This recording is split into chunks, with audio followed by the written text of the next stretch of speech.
Welcome to the Her Story Circle podcast, the podcast that brings you the extraordinary tales of everyday women who are changing the world.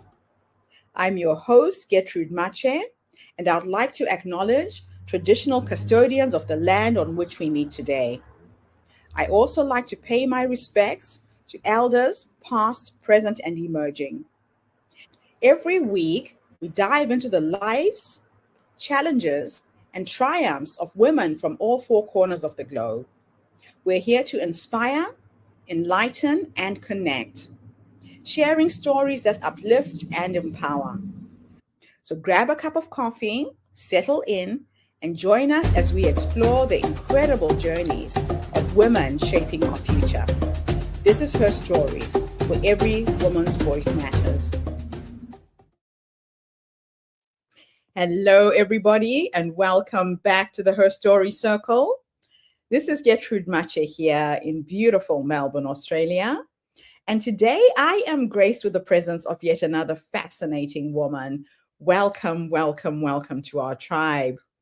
Please tell everybody your full name, where you're based, and share your story with us today.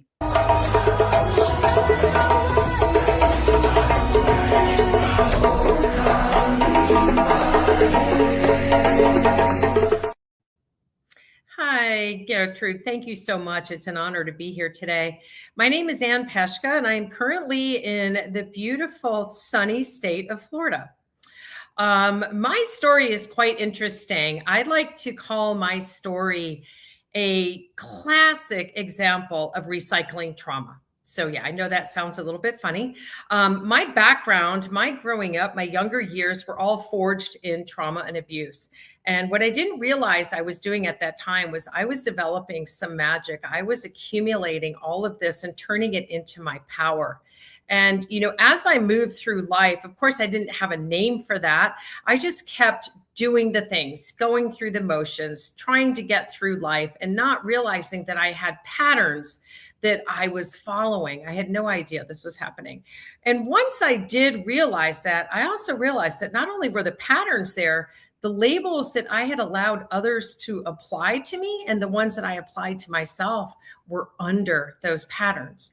So once I began to recognize what had happened and how I continued to live that way, I began to peel those off and I began to do the work and I began to dive in to really uncover who I was underneath all of that chaos and that facade, because we often, and I know that I did this, I showed up as a version of myself that I thought other people expected or wanted to see. I covered my true self up with all of these labels. So as I began to do the work, I realized that this magical thing happened, that a lot of the trauma that I had experienced and all of life's, difficult issues and experiences that we have, I was taking and shape-shifting myself into a different version and turning that into my power. So it really has come full circle for me now that I can sit here today and be able to talk about my story without drowning in it, without feeling like I'm reliving it, without putting myself back into that small person that I once was hiding of myself. And I'm here today to share that because that feeling is, for lack of a better word, it's worse than debilitating. The despair and the places that you go when you feel so powerless is pretty bad. So if I can help one person to be able to rise their eyes and feel a little bit differently about themselves, I've completed exactly what I'm here to do.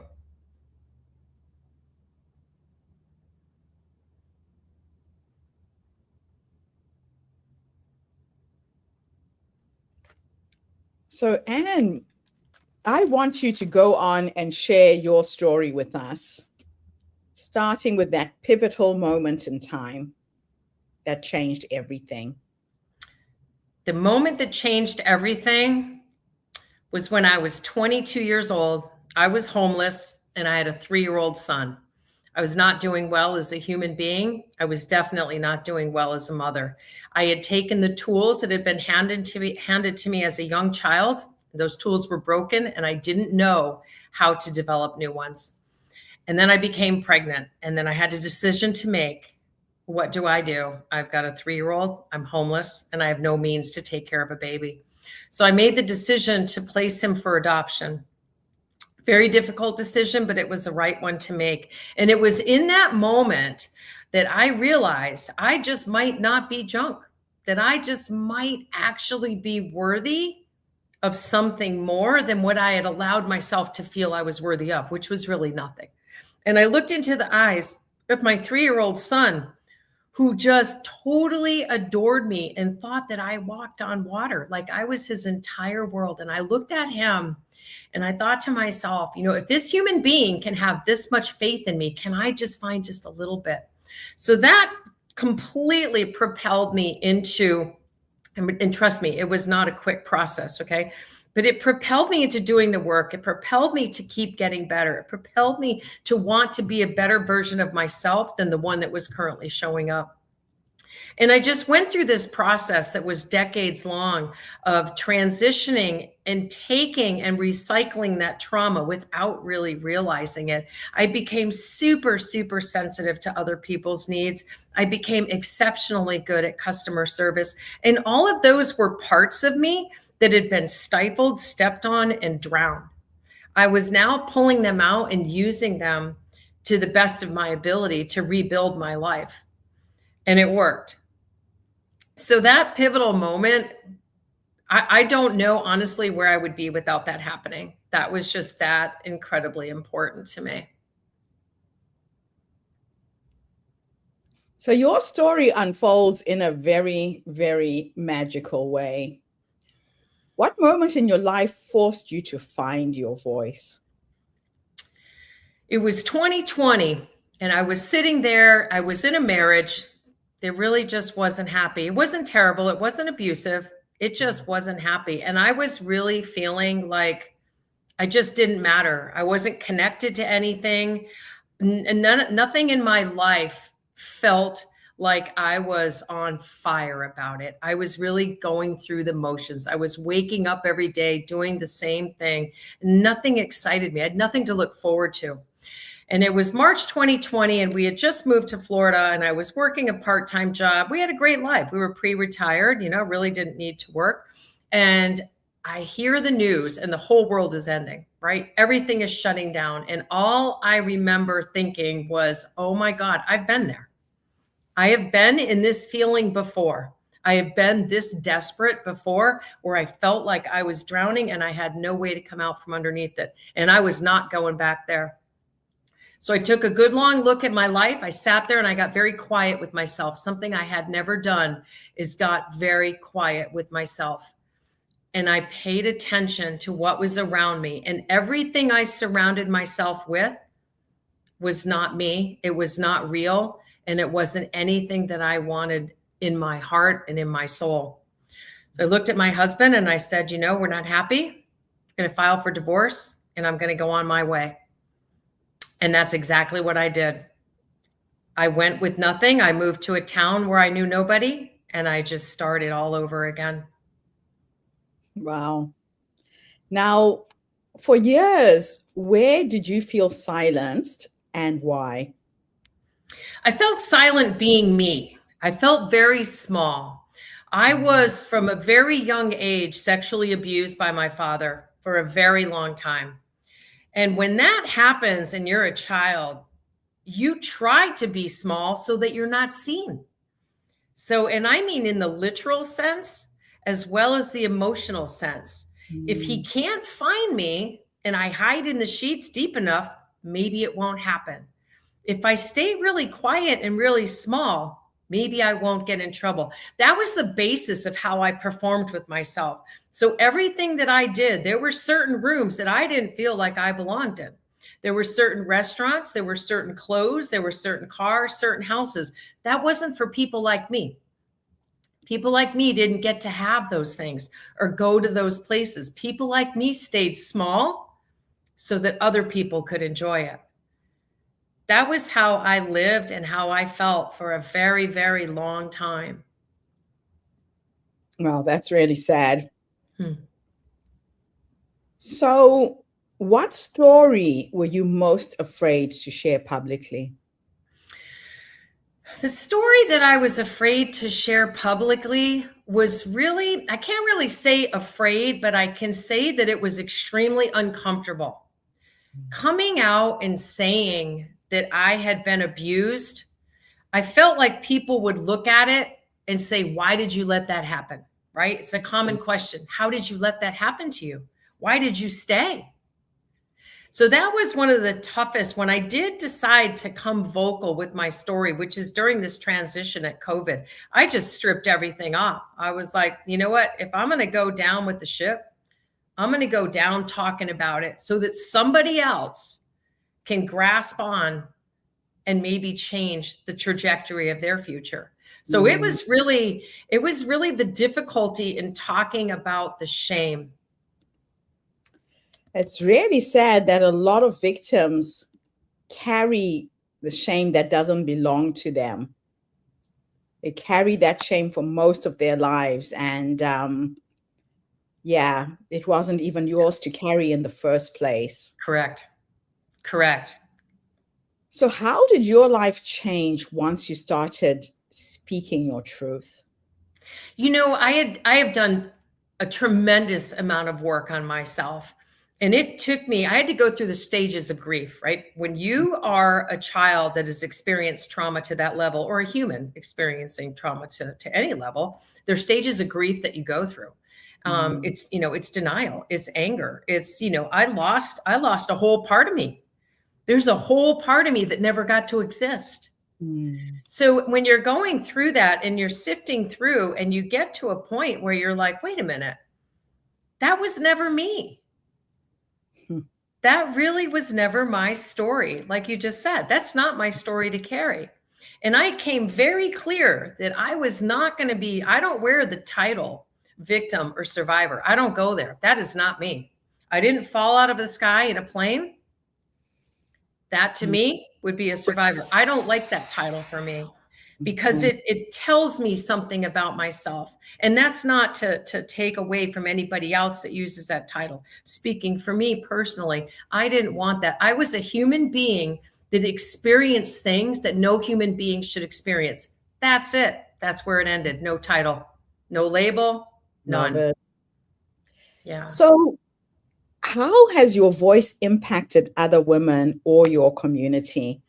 I really feel that when women start talking about these issues, that's really where the change begins, when we make it mainstream, because then you start hearing, me too, me too. There's so many more of us who have experienced these things, but we're not talking about it. And I love this. I love this question because one of the things that I did early on was got introduced to a support group. And that's where I learned other people went through what I did, which was shocking to me. And they were talking about it. And it broke down so many walls. So I never forgot that feeling of connection and Mm. not feeling so isolated. So when I share my story, my intention is to reach out and touch somebody that can feel connected and not so alone. Yeah. I'm not so bad. My story is not so bad. I am not my story. That is my whole time I'm talking. That's what I'm thinking because I remember how badly that felt. Horrifying. So the impact that it has had has blown my mind. I knew that people were going to react and I knew that people were going to connect. What I did not see coming was the number of men that have connected. That has been so incredible to me. It's not, obviously, it's not just women, you know, but there's such a disconnect in our society right now. We don't want to talk about this. You know, we don't want, even my own friends, people closest to me. When I tell people I'm an expert on incest, freaks them out. Oh, You're not the most popular guy at the cocktail party. wow. You know what I mean? Really But it's sad. vital. It's vital that we do that because generational trauma is not going away. No, it will be there. And what you've actually done is you've broken that generational curse. For your lineage, those who come after you, your grandchildren, your great grandchildren, but you've also healed the past. generations as well. So, how do you deal with fear, judgment, or criticism today? I really have to get back to self. I practice meditation. I'm extremely careful with what goes into my head. I don't listen to the news. I read, I read, I read. And I fill my head with people that I want to live in my head. I So love careful about that. I have extremely strong boundaries with that. people that I'm around, because that is where judgment comes from. When I'm Yes. trying to live up to somebody's expectation, that's an instant throat punch. Mhm. But when I can look myself in the eyes and say, you know what, you're playing full out with the very best of intentions, Yeah. there is no judgment. And the fear, we talk about the fear. It is unbelievable how much fear I have eliminated. And I'm not talking about jumping out of an airplane, which I've done. I'm talking about having no fear about getting rid of everything that you own and living so intentionally that when people ask where you live, you don't have an answer, because I am where I am. Yeah. That's That's got to that's be power. liberating. That is a liberating feeling. It is. So, what role has storytelling played in your healing or transformation, do you think? Oh man, it is, it's so healing for me. My most incredible emotion I could ever possibly feel is gratitude. And when I can share my story and know that I have helped somebody else feel like they matter, Yeah. that's the gift. It. That's the gift right there. It's everything. Oh, I love that. So, how has stepping into your voice impacted your career and your income? Pretty sure this confidence, this boost of confidence that you've developed has shifted everything, right? 1,000%. A Mm, 1,000% it has. And that, once again, the power of recycling your trauma into the greatest parts of you. So my business exploded. I mean, I literally, when I made that decision, that defining moment in 2020 to stop living a life that wasn't even mine, when I mm, stepped out of that and stepped into the real me and took a chance on starting a business I knew nothing about with zero support except my little dog, that was when I realized, you know what? I can do anything that I set my mind to. My business was amazing. There's no reason for it. In the logical sense, most people do not come out of the gate like that in a brand new, under those circumstances, especially considering the world is basically shut down. So it is really being able to speak my truth. And I'm always going to have people that are going to question, that are going to be fearful. It's very scary to be around somebody like me when you're not quite ready to hear the things that I talk about. And I get that, and I understand that. So there are people that kind of just move off my path, and you know what? That's okay. okay. Yeah. When That's they're okay. ready, they'll come back on that path. You're so right. Everybody It's has their okay. journey. So, what would you say to a woman over 50 who feels that it's too late? Mm. In all honesty, when I look at women over 50, I look at the greatest gift that our society overlooks, the experience and the wisdom that we bring to the table Mm, is incredible. And there's so much more to us than what we see on the surface. When we yeah. sit down and write a list of all the things that we're proud of, we begin to uncover things that we hadn't thought of. It's hard. Mhm. That's hard work to do that. That's really deep work. But I would say to that woman, I mean, you are coming to the table so more equipped, so much more equipped than you give yourself credit for. Yeah. I mean, all of the gifts that we've accumulated that are life experiences. We certainly Mm, didn't have that at 20 and 30 or yeah. even 40. You just don't have it. You're such a different person. Mm. So, when did you realize that your voice had power and what triggered that shift? I started to feel my voice having power when I was right after I made the decision to place my son for adoption, I realized that I had some power and I had some strength because I began to make things happen. Now, I didn't feel like I was to the degree I am now, but it was those slow steps of trusting and believing in myself that built up. Without those stepping stones, I would never have catapulted to where I got. It's the stepping stones that matter the most, those little steps. But it was really in 2020 when I decided to step out and own me and who I am and trust in self. That's when I realized the power that I had, whether anybody listened or not. And I think that was really key, is that I listened for the first time in my life to me. I love it. So who are you becoming now that you've chosen to use your voice fully, do you think? You know, I hope that I am becoming the kind of person that others can look at and go, wow, she did it. So can I.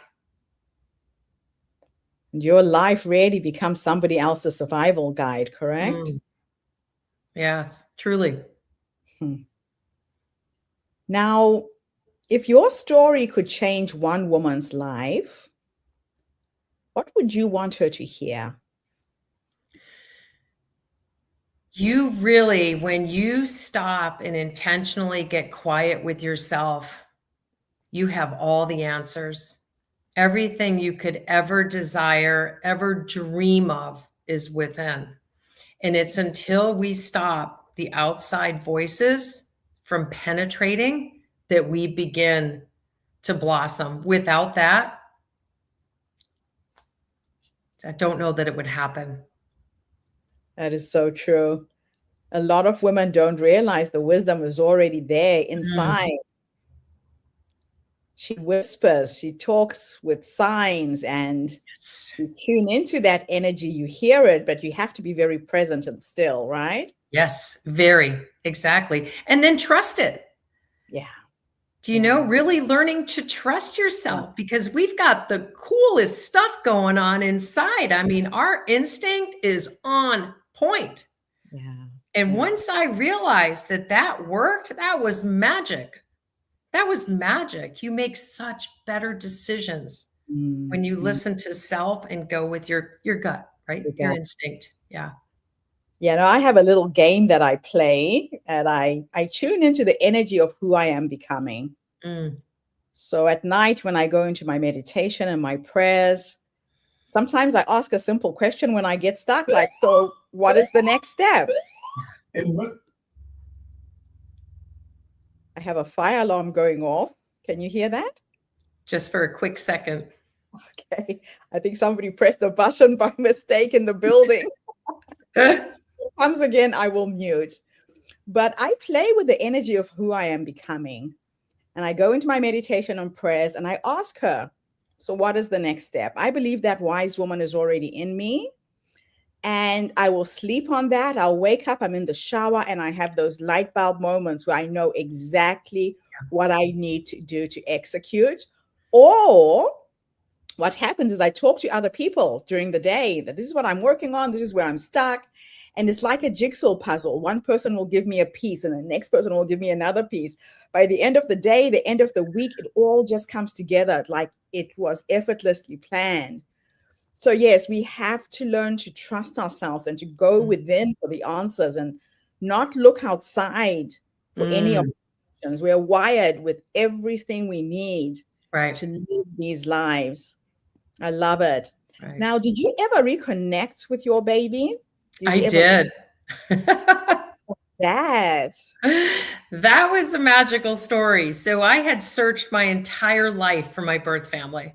I had always known I was adopted, and I hired investigators. I hired psychics. You name it, I did it. When DNA came out, I went on to all of them and tried to find them through DNA, to no luck. I was in my mid 40s when I got an email from 23andMe that said, wow, you have a match. So I'm assuming that it's somebody from my birth family. And finally, I have a face that might look like mine, which is all I wanted. Yeah. And when I opened up the email, the connection was to my son, which was floored me. because I really was very careful. I wanted it to be his decision to ever search for me. I never wanted to be that person going after and asking him, would he like to meet me? So that was quite a surprise. And we had a really nice connection via email and text for about 9 months. I made it very clear that, you know, this was his terms. And if he wanted to meet me, I'd be on a plane in about 2 minutes.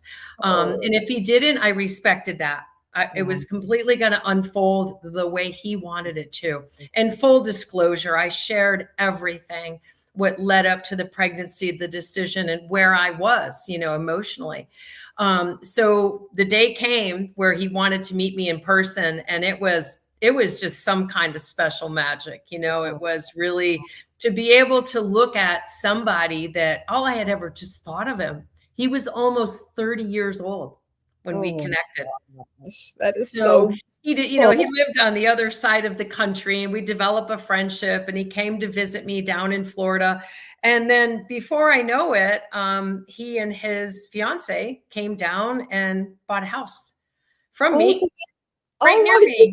cute. So they live very close to me. And, you know, it's just so, I mean, I just spent the day with him the other day. We went for a hike and went for lunch. And I mean, every day I have an opportunity like that is such a gift. That You is know, just incredible. That is It- such a beautiful story. And it really is amazing. And his family is exactly what I knew they would be. Just perfectly, just wow. amazing.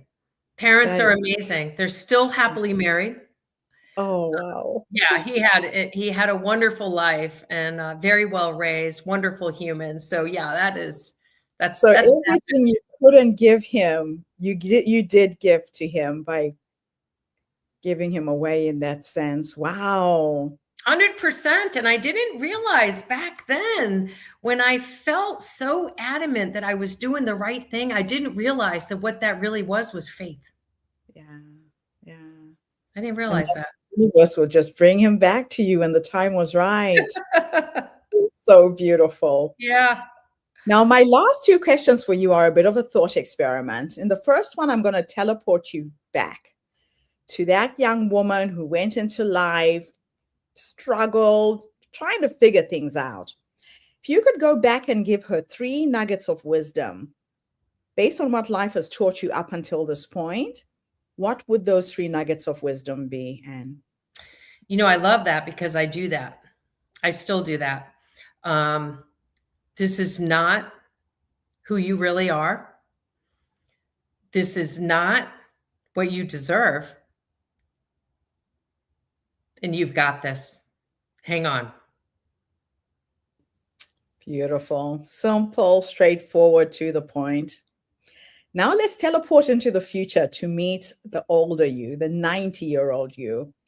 And she is sitting in her rocking chair, surrounded by her children, maybe her grandchildren, whoever's with you at the end. If you could go and meet this wise woman who has led you up until this point, Anne, what will you say to her when you finally meet her? Oh, man. That is so much gratitude in that, because that is a very emotional question. I love this because the person that I've been able to become far exceeds anything I ever imagined. And I would thank her for the opportunity. Ooh, you're going to make me cry too. So beautiful. She is there, still guiding you, quietly whispering. And now you are empowering so many other women to find their wise women as well. And thank you so much for coming online and sharing your story. Oh, thank you. Thank you so much. It's been a pleasure. Absolute honor. And thank you to everybody who tuned in. The Her Story Circle is not just a podcast. We're a social impact movement that brings you the stories and voices of women from all over the world. We share our stories to uplift you, to inspire you, to energize you, but most importantly, to help take you from where you are now to where you're trying to go. So tune in again tomorrow when I interview yet another amazing guest. In the meantime, have a fantastic day, morning, or evening, wherever you are in the world. And thank you again for this interview. Thank you. Bye for now, everybody. Thank you for tuning into the Her Story Circle podcast. I hope today's story has inspired you to believe in the power of our stories and the difference you can make in the world when you use your voice. I'm Gertrude Mache, and it's been an honor to share this space with you, where voices from all walks of life come together to weave a rich tapestry of diverse perspectives. Don't forget to subscribe, rate, and review our podcast to help us share these stories with more listeners. Follow us on social media by looking for the Her Story Circle podcast for more updates. And join us tomorrow for another episode filled with courage, resilience, and empowerment. Remember, your story matters, and together we're building a stronger, more inclusive world. Until next time, keep making her story.